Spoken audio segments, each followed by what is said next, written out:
Hello from your favorite Grasslands PR team. We're back this week with another reason why these overlooked and underappreciated ecosystems are, objectively, the best biome. I'm Rachel. I'm Alan. And I'm Nicole. And today we're going to be talking about the lovely, the wonderful, the surprisingly very wholesome, like I tried to get dirt on this animal and couldn't. Painted dog. Oh, okay. We were just talking about this. Okay. You guessed that it was about painted dogs. I did. Did I plant the seed in your head, or were you already like wanting to do this? I was trying to decide between them and a different dog, and I was like, well, it has to be painted dogs because they're better anyways. So This is a good one. Yeah, it's a good one. Some like kind of general facts about painted dogs before we get a little bit more into like the stuff that I like their social life. They are the only member of their genus, at least living member. There was one other member in the genus that is now extinct and went extinct in the Ice Age. And they do very much prefer Ice Age, just Good killing stuff. so many good animals. yeah. It's true. It's really disappointing to be alive now as opposed to 12,000 years ago. There's some things though that I'm okay with not sharing this earth with. Nope. No. Give it all or nothing. Okay. We could be in glaciers right now. Yeah. That sounds gold. Yeah. Sounds amazing. It's like 128 degrees outside right now. It'd be so much easier to LARP. We could LARP on a glacier. Sounds we would dangerous. There could be an actual like short-faced bear there. Yeah. We probably wouldn't even need to LARP. I think it'd just be real just life be would just be very survival. exciting. Yeah. Yeah. Oh, Exciting gosh. in the sense that there's high stakes constantly. Yeah. Mhm. Yeah. Well, alas, we are not in the Ice Age anymore. Okay. We only have one species of painted dog left, so it is what it is, I guess. What was the other one? I can't remember the species name. Okay. Were they also painted? Well, I mean, hard to say, I suppose, but it's assumed. Did they look better? They were bigger. Is Okay. bigger better? I don't know. Well, Okay. I don't know. Are we being helpful co-hosts? I can't tell. co-hosts. I think we're just really she hasn't had a moment to do her actual outline. All right, Every dude. time. It's fine. No, it's good. It's like Nicole takes a moment to read over her notes and we're like, this means we need to I fill didn't even pause that time. You cut me off mid-sentence. Okay. All right, here we go. Let's take a deep breath, everyone. Listener two. Let's all say a quick affirmation about ourselves, Okay. and then we'll move on with the episode. Okay, Okay. Nicole, you start. Why do I have to start? Fine, I'll start. Okay. I am a good co-host. Oh. Yeah. Oh no, I have an okay voice. do better. I than have- that. that You was have a almost- great voice. I have a silky smooth NPR voice. All right, that's going in for sure. Amazing. If nothing else, at the after credits. I really like painted dogs. Not about you. I know. Okay. I'm good at research and writing outlines that we sometimes stick to. Oh my gosh, that's really great, Nicole. Is there a point on your outline that you'd like to start telling us about? This really good outline you did? Yeah. Super. I ask because I'm a good co-host. Thank you. Yes, and we were all painted by the same brush that painted the painted dog. Like I said, they are unfortunately the only remaining member of their species, but they do very much prefer grassland and savanna ecosystems. They actively have been shown to avoid forests, actively avoid deserts. There was like one, because there's always an exception, there was one pack that was known to live in a forest environment, and it lived there for several years until eventually moving out of it. So always an exception to the rule, but that's okay. Their territories are very, very large, which is a conservation concern, which we will get into later. And they move around a lot. They move with food availability, seasonality, things like that. Contact with other packs is very, very low, so they actively do avoid each other. Again, I tried really hard to like find dirt on these guys. Like, are they secretly little mobsters like meerkats? No, they just totally avoid each other. They try really, really hard to just live their chill painted dog life in their own packs and do their own thing and just hang out. Wait, does that not get really incestuous? So no, they do. No, it's asking the right question. It Yeah, is. No, okay. it's a good question. They will move out of their natal pack, the pack that they were born into. Specifically, something kind of unique is that it's often actually the females that are moving out of their natal pack, and the males are staying behind. So kind of interesting. Are they matriarchal or patriarchal? They are mostly matriarchal. So there's a lead female, a lead male, and the lead female does a lot of the, deciding on what's going to happen. Okay. Yeah. So they just have they just trade babies between packs and all that good? Mm-hmm. Okay. Basically. Very nice. Yeah. Is there, is there any sort of, I don't know, what's that exchange like? Is there An adoption board? Yeah. Do they meet under cover of darkness and exchange children? Yes. I don't think it's that extreme. It is very specific, though. Oh. This was mentioned multiple times across multiple papers and websites and stuff. It's going to be sisters and brothers leaving at the same time. So it's very rare for a single dog to leave a pack. It's going to be her and her sisters or him and his brothers, and they kind of exchange sibling groups a lot of times. Whoa. Yeah. And not multi sex groups, but specifically the brothers or the sisters. Yes. Yeah. You won't find a brother and sister leaving the same pack and going to a new pack. That just does not happen. Yeah. Do you think it's because they love each other and they're I don't want to go to this new family without my brother? I mean, I choose to believe so. Again, painted dogs, very wholesome. It's just everywhere I looked, nothing but adorable facts. So I believe it. Interesting. Yeah. Interesting. That is nice. Mm-hmm. Yeah. What if it's more I want to go to this new pack and you, my sister, have no choice. Oh God. You're Could be coming like with that. me. It also sounds like it's the mother of the pack being you three. Get out of here. Yes. Yeah. Yeah. Once, especially with females, the pack dynamic is very interesting. And a lot of times there tends to be just one female in a pack, at least one breeding female. She won't boot out her kids when they're still young, but as they get older, she will kind of pressure them into leaving eventually, at least with her daughters. Her sons can stay, they can be caretakers of the next pups, but her daughters she will kind of eventually push out. And they have a much higher chance of being able to breed if they leave that pack, so they have good reasons to leave too. Interesting. So, okay. Yeah. So how often then do you get packs splintering off from each other? It seems to happen pretty frequently. It seems all of the studies that I was reading, there were some that were very specific, to the individual and following this individual for years and watching how it integrates with new packs.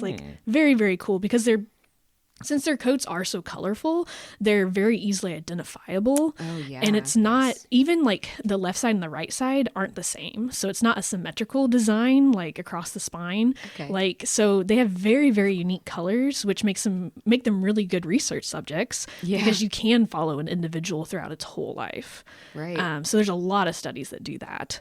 And they did find that groups changed a lot. There was a lot of turnover on who was leading the pack. There was a lot of turnover on who entered and left the pack. And overall, very little squabbling.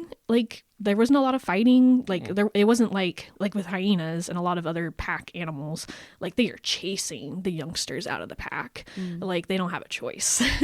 But with painted dogs, it really seems everybody just is chill with each other. It's very fluid. There was one study that was kind of interesting that did show some pack failures.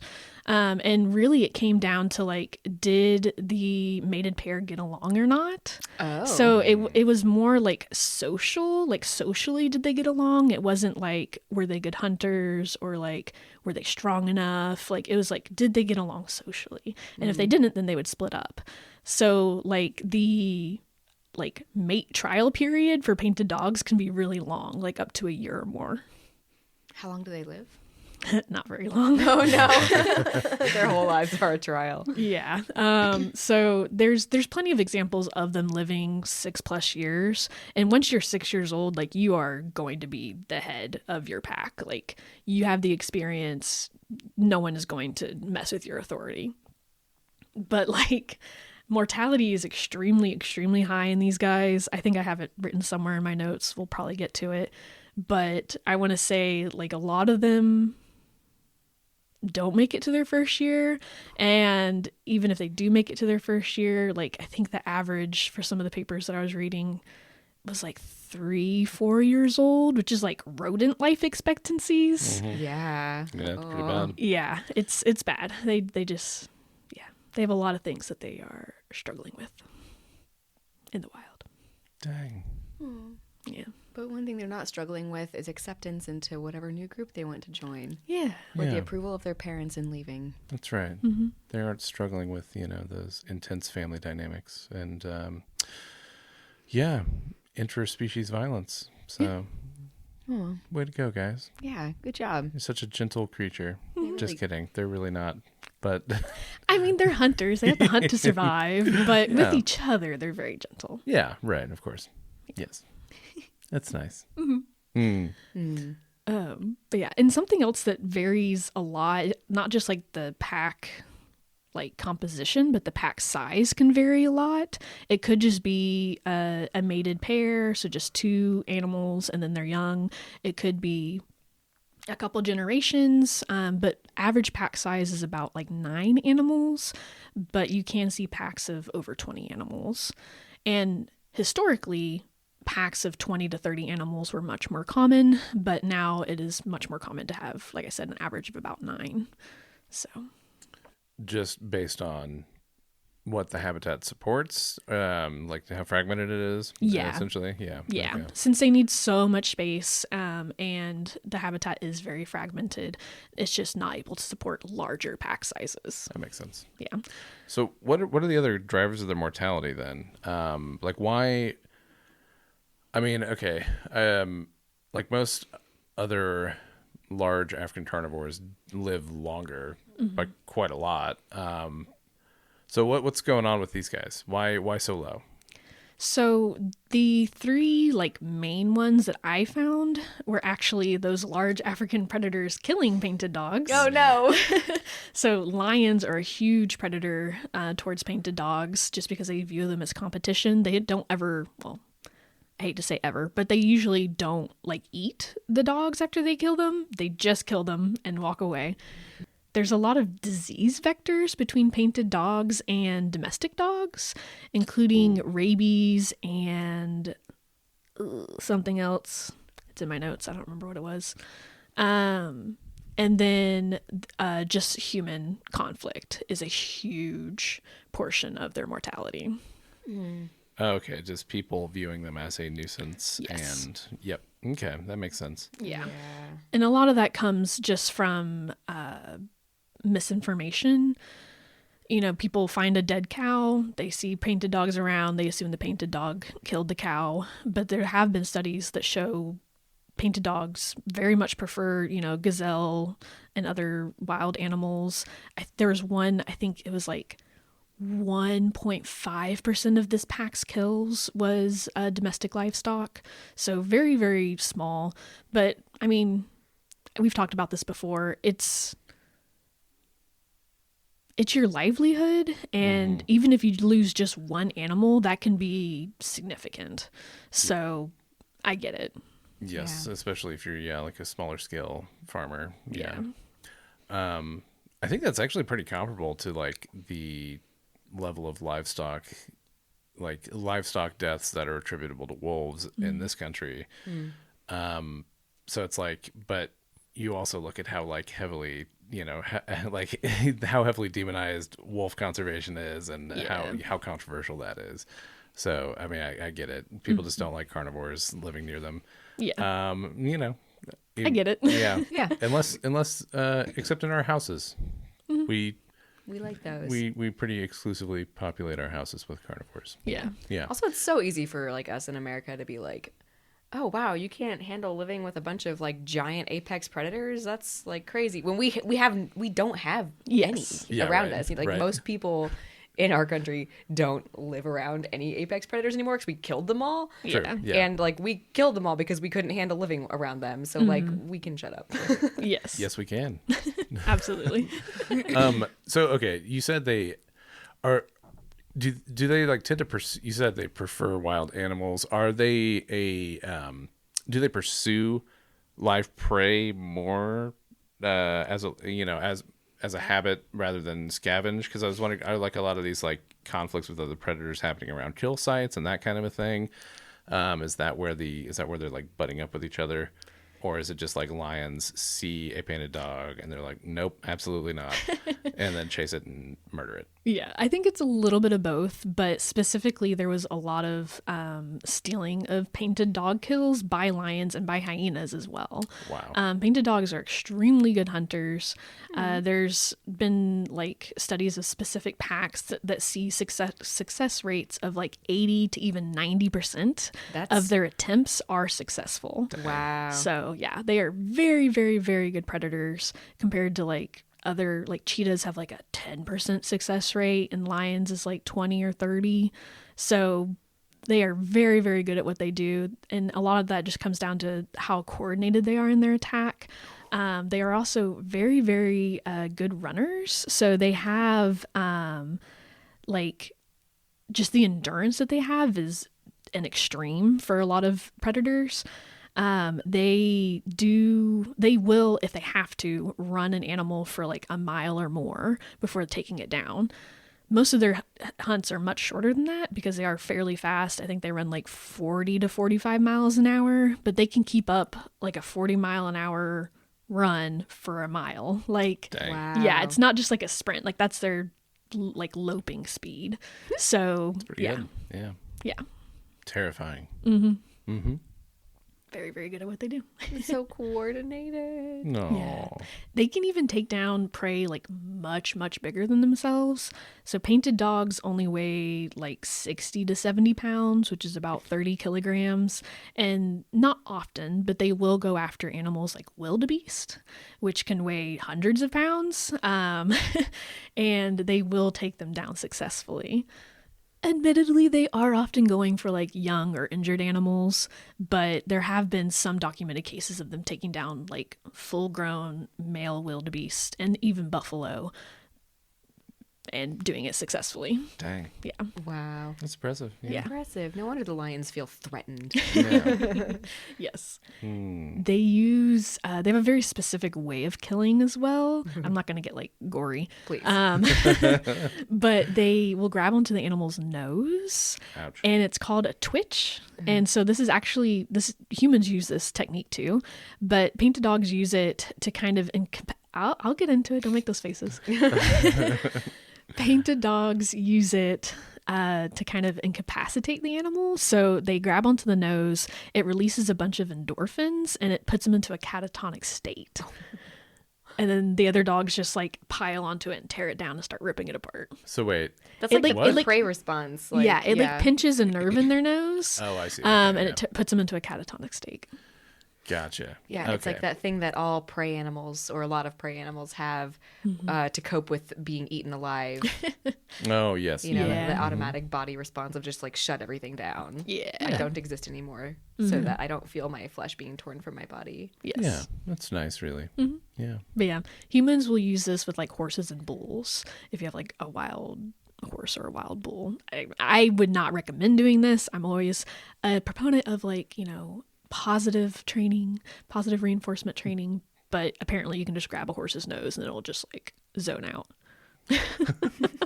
Oh, Good to know. There's like an off switch on a horse. Yeah. And I don't think if I had an animal that was like crazy enough that like I felt like I needed to do that too, I don't think I want my hand near its mouth. But True. True. It's a thing. Have you ever been bit by a horse? I haven't, Okay. and I'd like to keep it that way. Have you? Oh, no. I was just okay. curious. I've been bitten by a lot of animals, but not that one. Yeah. Yeah. You look like you wanted to say something. Oh, I was just going to say that when they are in a catatonic state, you also cannot trust them either because they can snap out of it just unpredictably, and then you get your face kicked in. So, you know. Yep. But you can't kick in 9 faces at once. It's the benefit of cooperation. Way to go, painted dogs. Yeah. Amazing. What were we just talking about? Hunting. Hunting and how good they are at it. Yes. The only other thing that I kind of wanted to talk about with their hunting techniques is that they typically go for animals that are not overly defensive.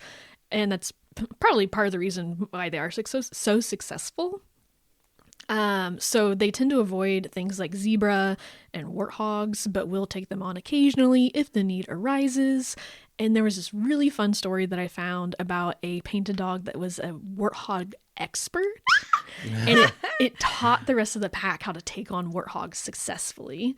So very, very fun. I will say, unfortunately, after that animal died, they did stop going after warthogs. I guess they just didn't feel confident enough to take them on anymore.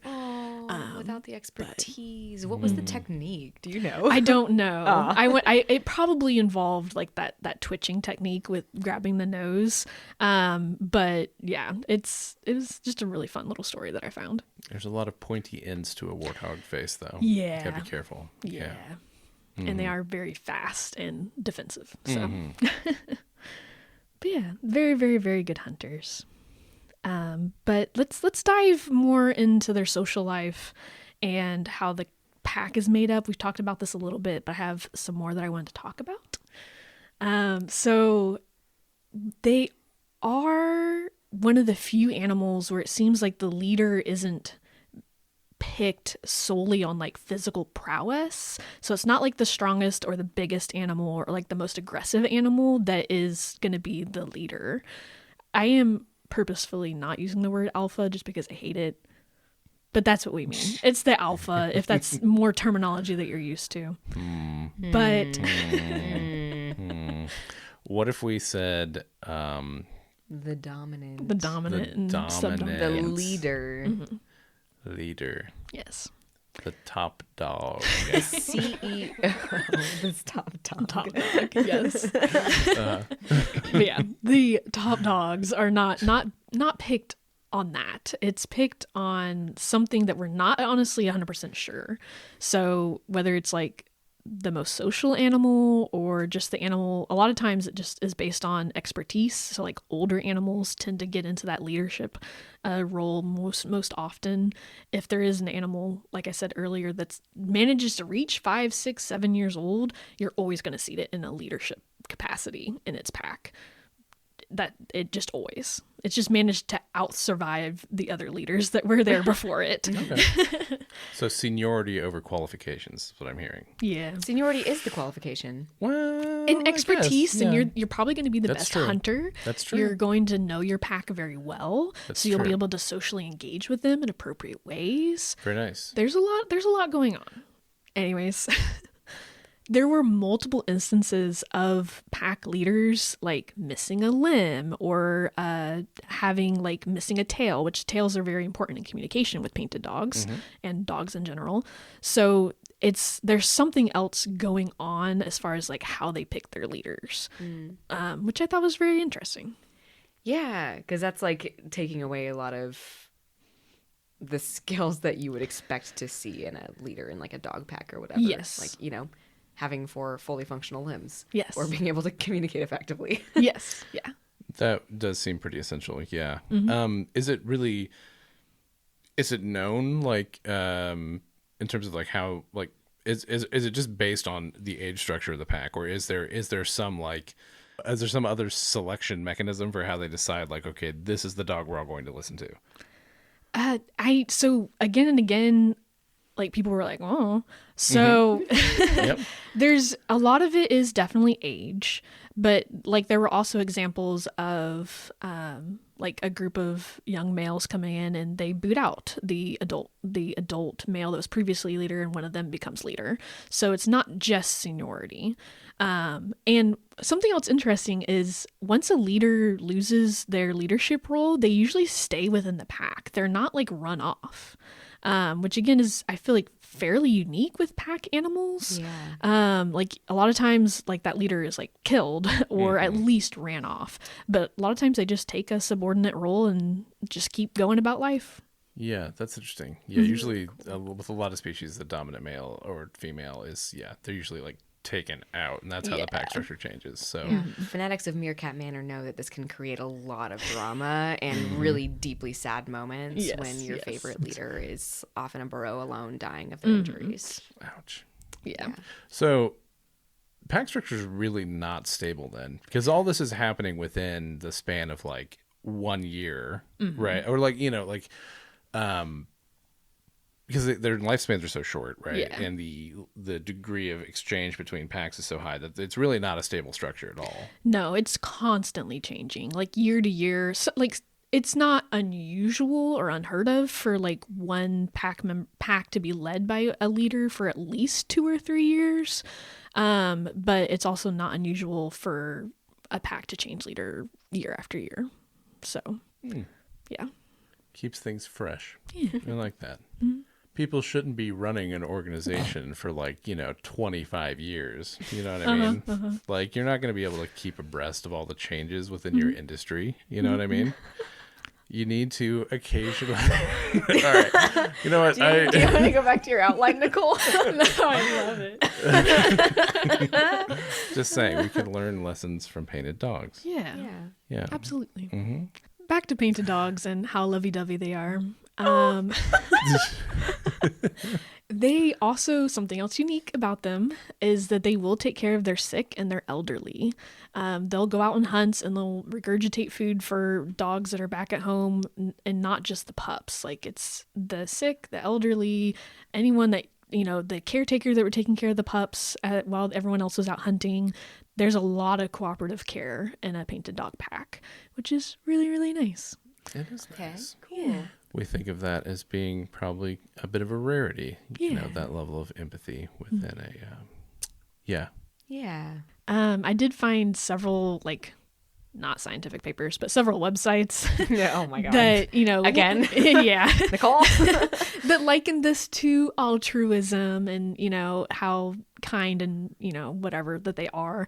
National Geographic says, and I quote, though the bigger the clan, the more efficient the hunt, non-breeding adults sacrifice their own nourishment to ensure the pups in the group get enough to eat and grow. To an extent. This next part I couldn't find any information on, so grain of salt. Subsequently, these altruistic elders tend to gradually become malnourished and die younger than their peers in packs with fewer offspring. Wow. So I couldn't find anything that supported that, like as far as like taking care of pups or taking care of like the elderly or other members of the pack to their own detriment. I mean, I imagine that if food is scarce, the pups are just gonna die. Like, let's just be real. Pups die all the time. It's really hard to make it to your first birthday as a painted dog, or as like a carnivore or animal in the wild in general. But man, like taking care of, I mean, did you find anything about like, it sounds like what they're saying is that for packs that have more young, that the adults fare worse in those packs because they're spending so much effort taking care of the young. That seems realistic. Yeah, it would make sense. To an extent. Yeah. Or like, but I couldn't find anything as far as like adults dying younger when there were more pups. Yeah. I'm not going to say it's completely out of left field and that it's impossible, but I couldn't find any like scientific data to back it up. Yeah. It's interesting though. Yeah. I also couldn't find anything about like, well, I found one example of infanticide with painted dogs, and it was a lead female killing a subordinate's litter, but only one, which was really surprising because like meerkats, they're killing babies all day long, Right. and a lot of other animals, lions kill babies all day long.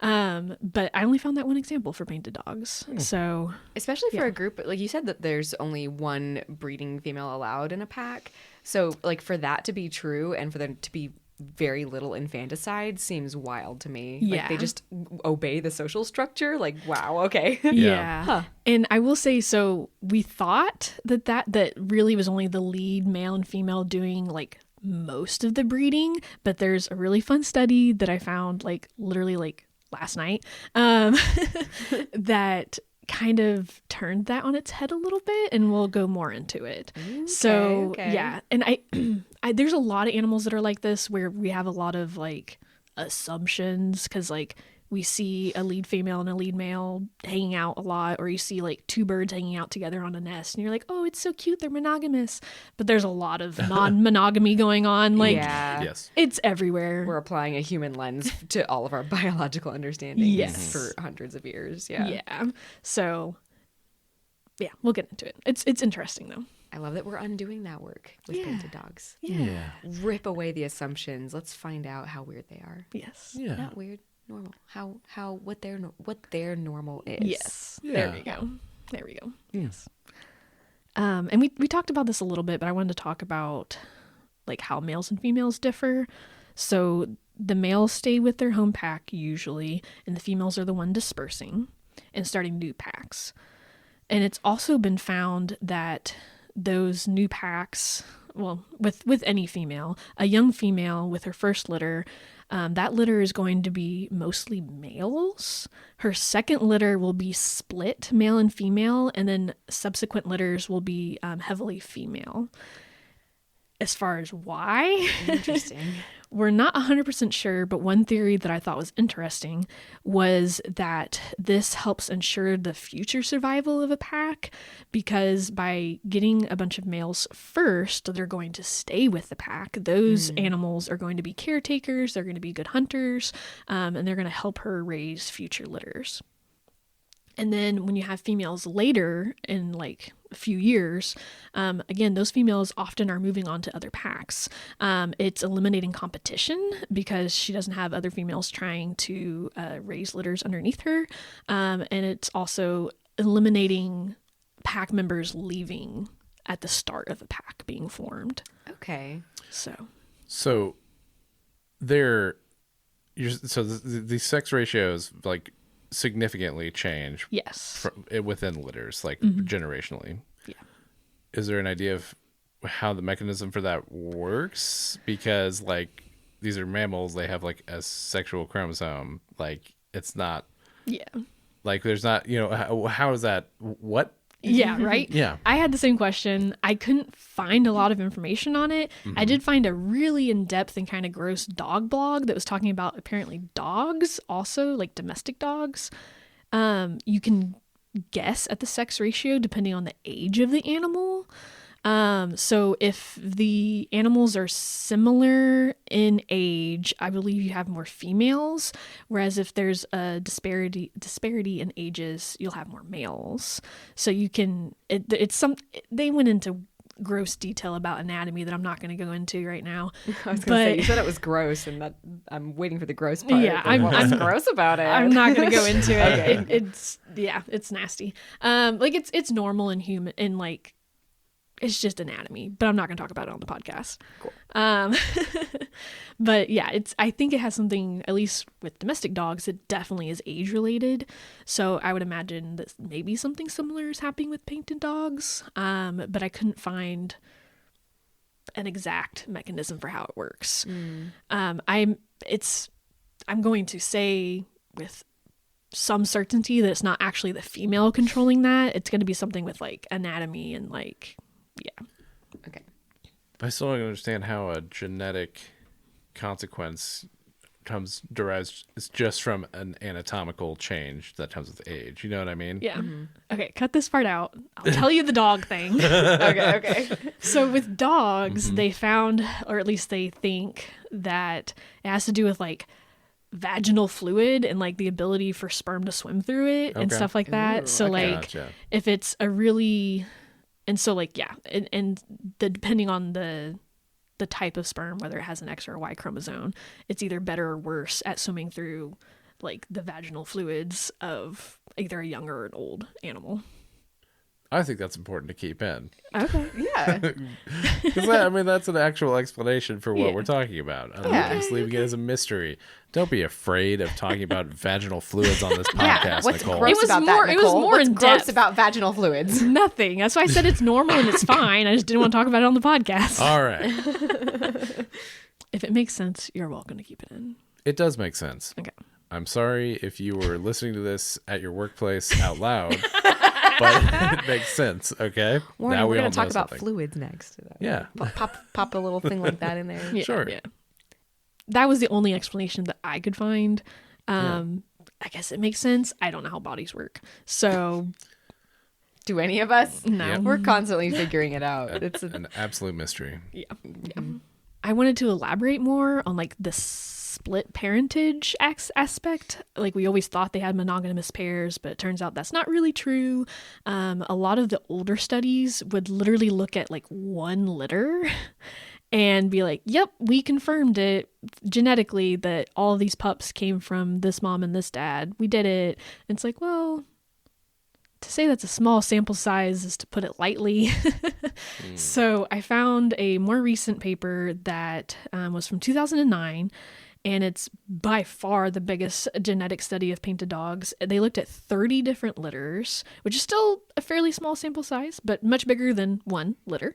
And they used some kind of, like, they didn't test necessarily every single litter, every single pup in a litter. They were selective about it. So if they saw multiple mating attempts on the, like, with the lead female or, you know, things like that, then they would test that whole litter just to see what was going on.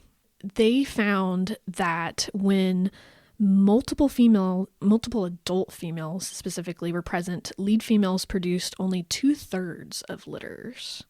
So, you know, 1/3 of the litters in a multi-female pack were produced by a subordinate, and they actually had a lot of success raising those pups. So they weren't killed. They weren't like preferentially feeding the lead female's litter, anything like that. Okay. They both had a very, not very successful, but they had a similar amount of success in raising those pups to adulthood. They also found that it's very common in packs for there to only be one lead female pregnant, or one, sorry. It's also very common for there to only be one lead female present. So that's why, like, this monogamy thing has persisted so long, because even when you're doing genetic studies, I mean, if there's only one female, then of course they're all going to be hers, and things like that.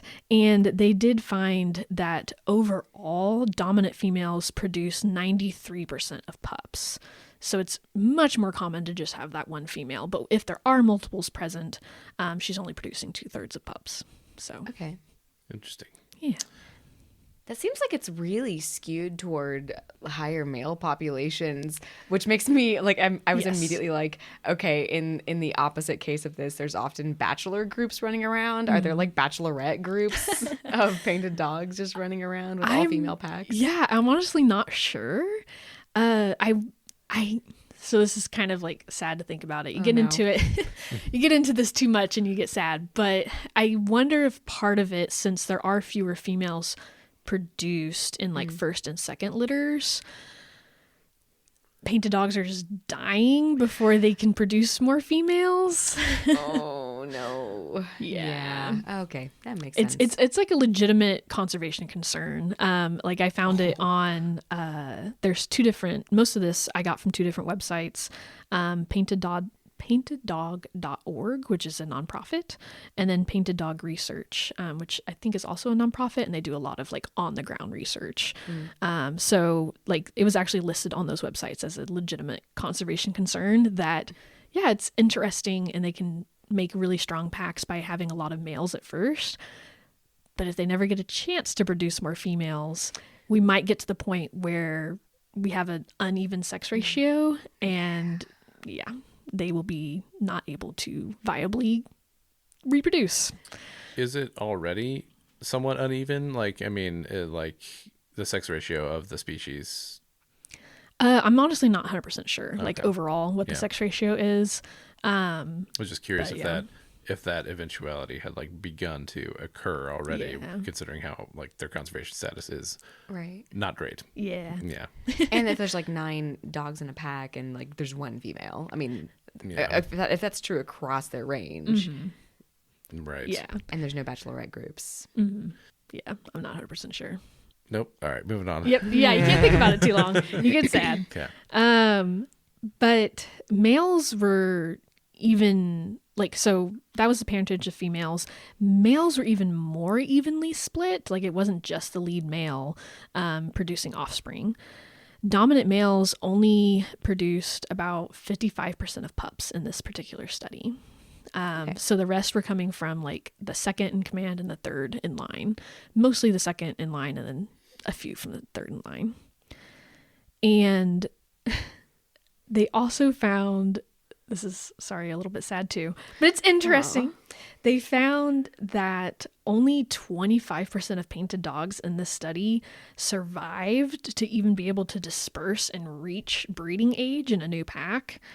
Of those that did, 75% of them eventually did become dominant in their pack, which made them more likely to produce. So again, lots of overturning of pack leadership. If you manage to make it to a year old, there's a really good chance that you are going to be a lead at some point. Yeah. Okay. So that level of infant mortality, though, kind of conflicts with the idea that there are established adults that are aiding the success of the young to their own detriment. Yeah. So, and that's why I think that fun fact is a little Suspicious. it does kinda, Yeah. doesn't quite, yeah.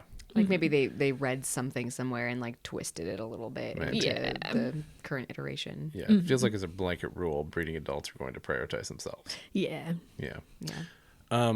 So okay, this is almost like a polyandrous like structure then, right? A little bit. I guess so, A little yeah. bit, yeah. Yeah, which is interesting because that feels like it's not the norm again for like a lot of mammal species. Yeah. It's actually really, really common for, I don't remember the exact like percentage, but they found that it was very, very common for one litter of pups to have multiple fathers. So Cool. yeah. Okay. Interesting. So half siblings born in the same litter. Yeah.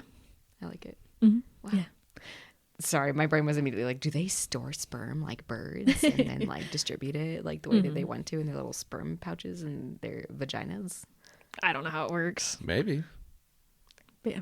If birds can do it, maybe mammals can too. I mean, there's like delayed Implantation and- implantation yeah. in other mammals. Yeah. Oh yeah, for sure.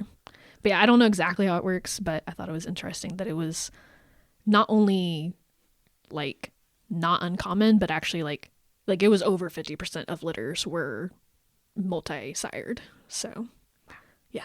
Interesting. Again, it's like, how much control do they have over this? It's hard to Right. say. How much thought are they putting into this? I don't know. But one of the like reasons that were given was, if all 3 of these guys think that I sired their pups, they're all going to work really hard to help me take care of them. I was like, yeah, I mean, makes sense, I guess. Yeah. There's not a clear, if like the parentage isn't clear. Yeah. Yeah, Man, that's presupposing these guys even care. I know. You know, That's like true. they have to have a personal stake in it. What if painted dogs just want to protect the pups for the sake of the pups? Yeah, You know, Yeah. I don't like that. That feels like a human lens. It does. Yeah. So does them just wanting to protect the pups for the sake of the pups, though. That also feels like a human lens. That's true. Ooh. Guys, we don't understand what these dogs are doing out there. No, we don't. That's true. We don't know what's going on with them. They seem to be having a great time, though. Yeah, it's great. I love it. Is having a great time a human lens? All right, never mind. Let's move on. We don't know if they're enjoying any of this, but they maybe are doing they hate it. existence. Oh gosh. They crave the abyss. Oh. Wait, that's also a human lens. That is, Oh yeah. man. Terrible. That trait seems pretty unique to us. Maybe. Yeah. Hard to say. One thing we do know is that they are constantly communicating with each other, and I can't not talk about like their language because it's one of my absolute favorite things. I'm going to keep it short, but I found a extremely in-depth paper from 2000 that was like categorizing all of the different calls that they make and like what they might mean. Because again, it's hard to say for sure what they mean. There's some like alarm calls that are pretty obvious, but other ones, who knows what they're saying when they make these noises. But they identified 11 different category of calls, and those ranged from twitters, begging cries, yelps, squeals, whimpers, whines, moans, rumbles, growls. I don't know what the difference between a rumble and a growl is, but they found a difference. Barks, pack calls, and the who, which is my favorite call. They go whoo, like a chimp or something. It's really deep, and it carries really, really far. It was very like, if you look up videos of the who call, HOO, it's very loud. A lot of their other calls are like very high pitched and soft, and they don't travel very far, and it's hypothesized that that is on purpose since there's so many other things trying to kill them. They just like twitter and like, you know, make little bird noises to each other and are just very quiet. And then if they get separated, or like there was examples of if the pack was gone for a long time, maybe the babysitter will start making the who call to like check in on them and see what's going on. And that is the only call that can travel like miles. Otherwise, all the other ones, very short range communication. So I just thought it was fun. I like it. And that you said it travels miles? Yes. This who sound? Fascinating. Yeah. Is that I mean, is that like equivalent to like a howling in other species of canine? Is this like a checking the density of our own population kind of situation? Is it like, hey, I've got some babies to exchange, meet me here at midnight? Yeah, right. Like we got a fresh litter who needs some, Yeah. I mean, you did notice that howling was absent from their list of calls. True. So they don't howl. I don't know that hooing is like an exchange, not an exchange, you know what I mean? Like it's not responded to. Yeah, okay. I don't know that it's like exactly equal to what a howl accomplishes. It specifically was done like as a hey, where are you call, or like an alarm call.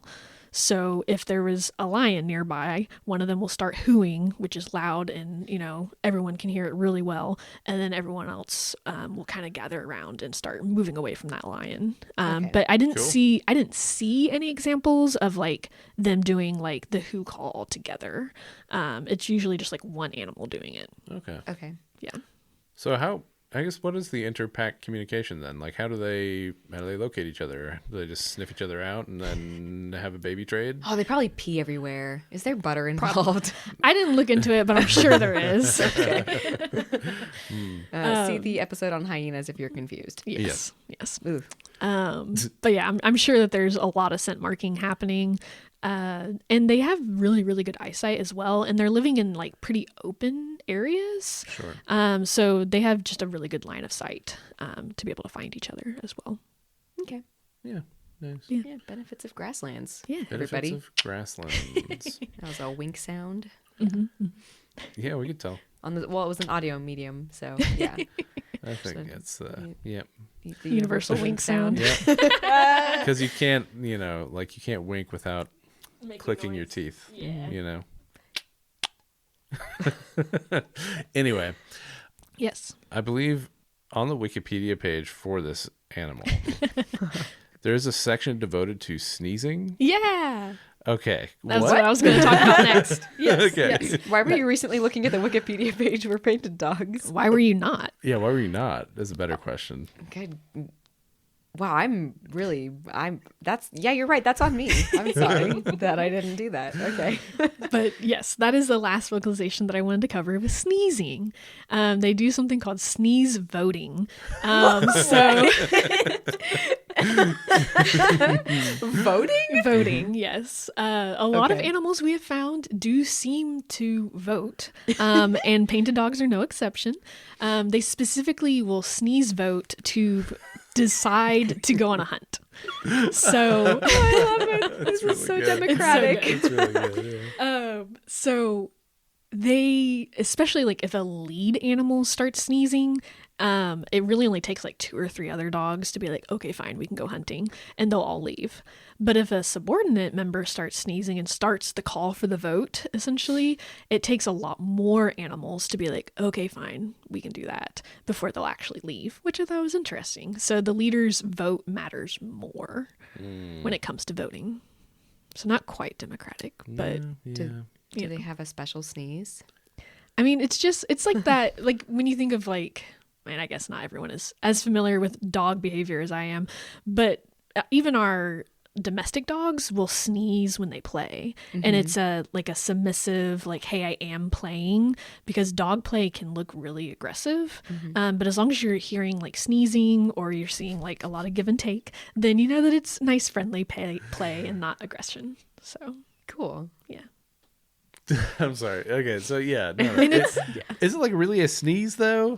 Or is it just like a sharp exhalation through the nose? It's a sharp exhalation through the nose. Okay, because it's very funny to think about like it being an actual sneeze reflex that they're doing to themselves over and over again. My body wants to hunt. Achoo! Yeah, exactly. But yeah, no, it's a very harsh exhalation, but it's cuter just to say it's sneezing. So Sneeze voting. Yeah. I like that. Yeah.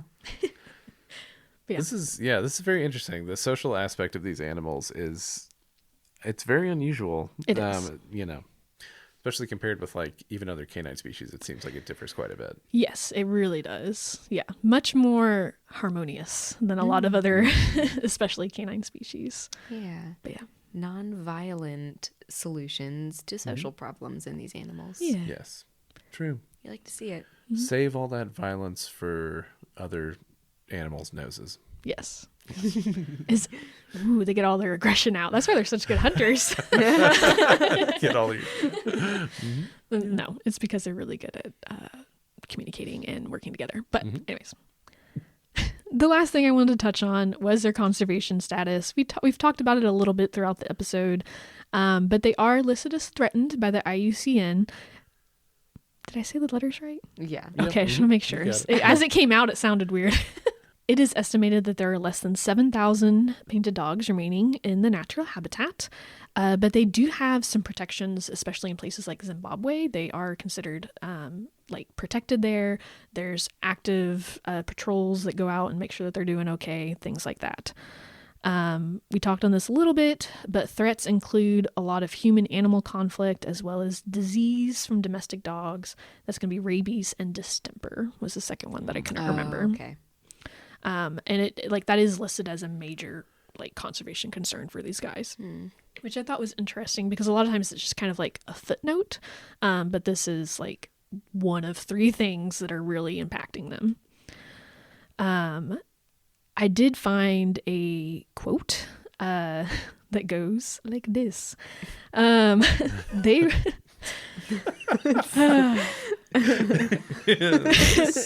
don't know. Sorry. I know. I'm sorry. It was weird. It was weird. It was weird. It's staying in. It's great. Okay. I like it. That's fine. It's like how you introduced it like a song. Okay. Goes a little something like this. Painted dogs get rabies vaccines. Yeah, that's a good question. We're going to ask that in a second. Yeah. Okay. Do your thing first. They were classified as vermin from 1906 until 1975 and slaughtered.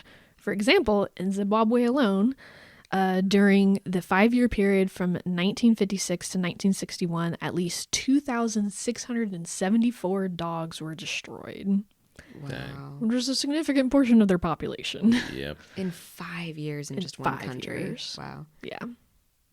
Yeah, that's a very similar story to wolves and coyotes. Yep. You know, Yeah. And unfortunately, not everything can coyote like a coyote can coyote. You know what I mean? It's true. Yeah. And we mentioned this earlier, but a lot of this hate comes from the perceived danger to livestock, but also untrue embellishments of their hunting styles. So like it's pretty common when we think of like painted dog fun facts, like they run their prey to exhaustion. Like that is one tactic that they might use, but it's not the most common one. Usually the animals are taken care of fairly quickly. Do you mean that people are making moral assumptions about Yes. the hunting styles of painted dogs Yes, and and killing them killing for that them. reason? Mm-hmm. Yeah. Wow. Okay. Again, it's the same things with wolves and coyotes. Yeah. You know? It's like I don't know why. It's like they're villainized in a Yes. weirdly inappropriate way. Yeah. That's Yeah. so interesting. Yeah. It's pretty gnarly. Did you say you had a question, Alan? Oh well, Rachel brought it up. Also, Okay. it was just are they like since the wild populations are so small at this point and they are significantly threatened by disease, are they doing anything to vaccinate wild populations? I didn't find anything about that, but doesn't mean they aren't. Yeah. I think a lot of the research is fairly hands off. And yeah, there's also like there is a lot of money going into their conservation, but still not enough. And vaccines and being able to catch animals and work on them one-on-one is extremely expensive. So I don't think that the money is there at this time, would be my guess. Yeah. Are there captive populations too that they're breeding or? Yes. So that's kind of like the sunshine at the end of all this nastiness. Zoo. It's all well and good to like breed animals in captivity, but if they're not going to be successful in the wild, it's that's kind of null and void. Pointless. Yeah. It just makes you feel good about keeping animals in captivity. Yep. But the good news is that with painted dogs, there have been studies looking at animals in captivity and comparing them to animals in the wild. And they find that like their social structure, their calls, like a lot of their natural history is very similar. So that implies that there's some kind of genetic component to a lot of those behaviors, which means that they would find success if they did put those animals out in the wild. Okay. Whereas if it was something that they were learning, then captive animals would not have success in the wild. Yeah, for such a social animal, that does seem like it could be disastrous. Yes. Just like turn like a totally unsocialized dog loose on the plains and see how it goes. Yeah. Right. But yeah, so there is a lot of hope for reintroductions into the wild, and there have been at least a few successful cases. I found one that was kind of like funny, I guess, because they had a mom and like her 3 pups, and then another pack that was like a male and there 3 males and a female or something like that. But they took both of these animals out of places where they were going to be destroyed, and they brought them into captivity and put them like side by side in 2 different enclosures, and they let them kind of interact through the gate for about a month. And then the animals started escaping their enclosures and like interacting with each other, like escaping into each other's enclosures. So they were like, okay, well, obviously this is not working. So they just took the fence out, and like this was in the paper. They were like, this is how we introduced them. It wasn't working, so we just took the fence out. And they did fine. They became one big pack. They were released into the wild, and they followed them for several years, and they were really successful. The males actually ended up leaving that pack and joining a new pack. And so like they were doing everything that painted dogs should be doing. That's even though good. They were like, it was a wild animals. I was going to say, yeah, they originated in the wild. Yes. Both groups? Yes, okay. Both groups originated in the wild, but they were released like in a new area. Yeah.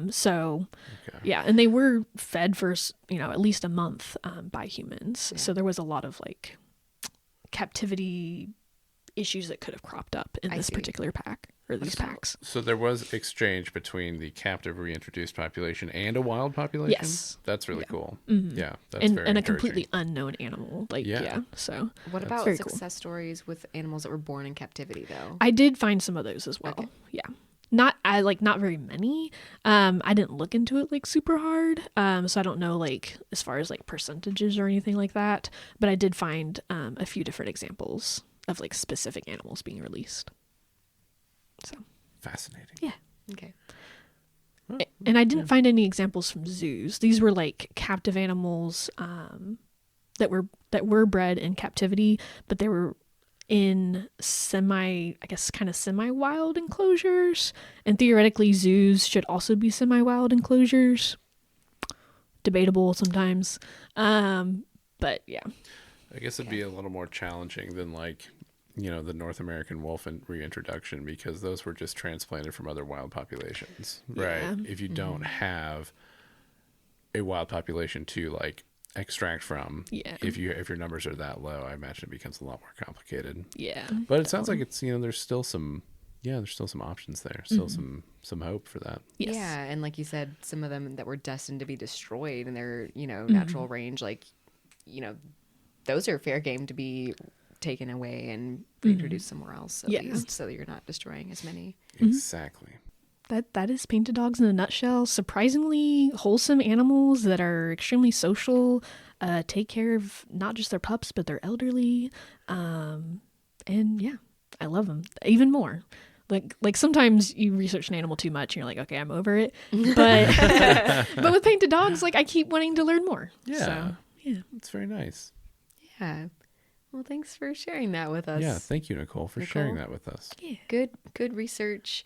I did not know any of that, so I learned a lot. Wow, good. I'm because glad. you need to occasionally visit the Wikipedia page. Yeah, I of understand various now animals, okay? where my blind spots are.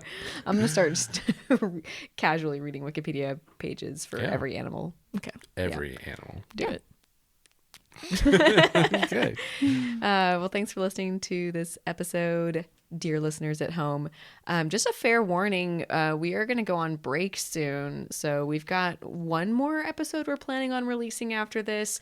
And then we're going to take a little bit of a fall break because we have just a lot of obligations this fall, teaching classes and doing other grasslands education work with kids and stuff. So it's just, a lot going on. Yeah. And we'll be back after maybe a couple months break. I think maybe Halloween. Yes.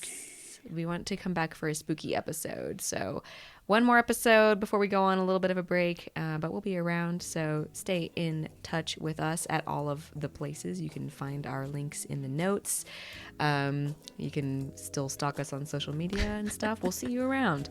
I forgot everything else I was supposed to say. What else did I miss, guys? This is produced by our nonprofit Wrestling Groupies and by our shirts.